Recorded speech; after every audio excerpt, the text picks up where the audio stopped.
Meron ka bang mga may fan base ka ba?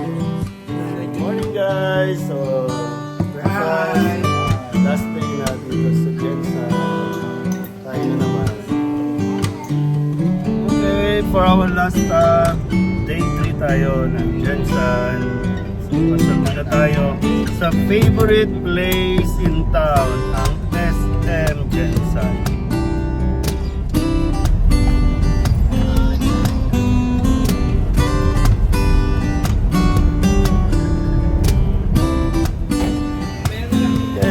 Bago tayo magpatuloy sa pamamasyal, simba po muna tayo dito sa Lady of Peace and Good PH.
The Lord be with you.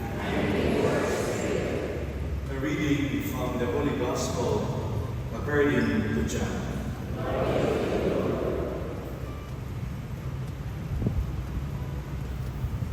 Thomas, called Didymus, one in our Gospel, we find Jesus converting the heart and mind of Thomas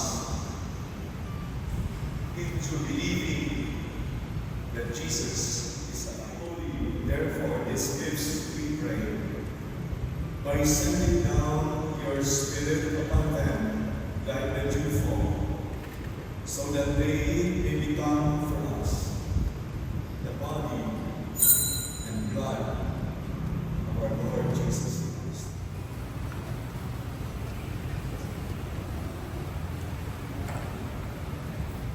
The Lord be with you.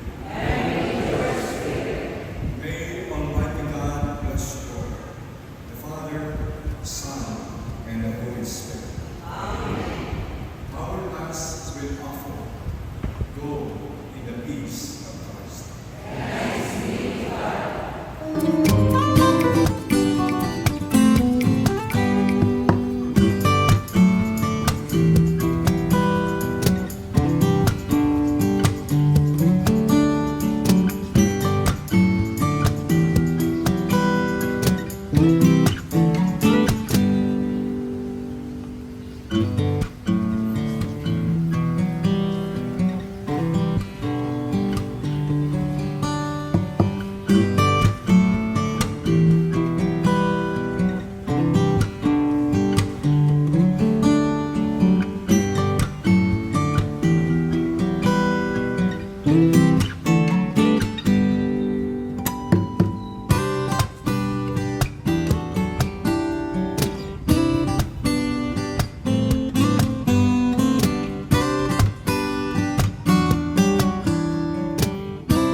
So, salamat sa misa.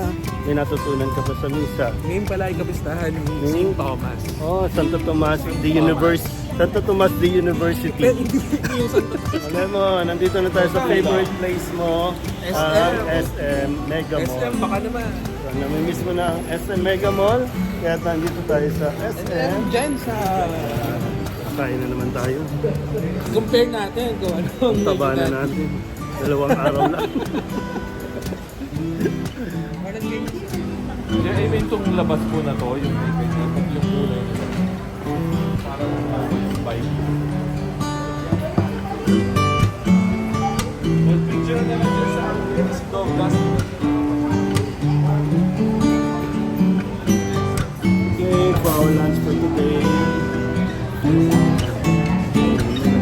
Japan muna tayo dito sa Jensen.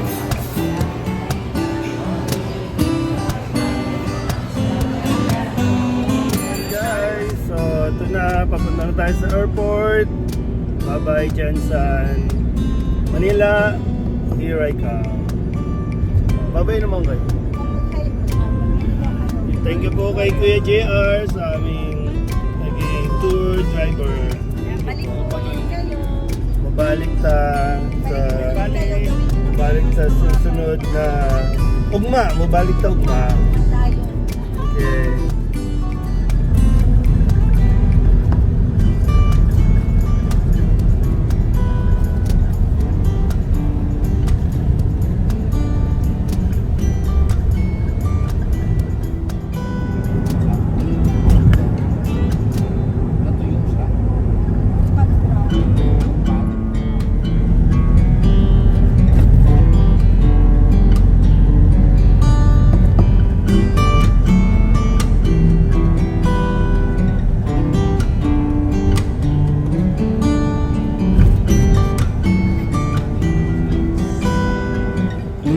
Dito tayo sa airport.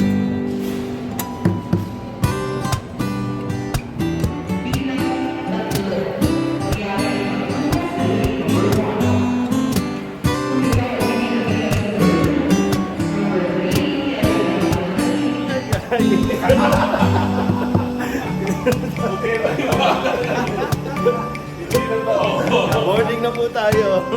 At sana naman. Ang dami natin process.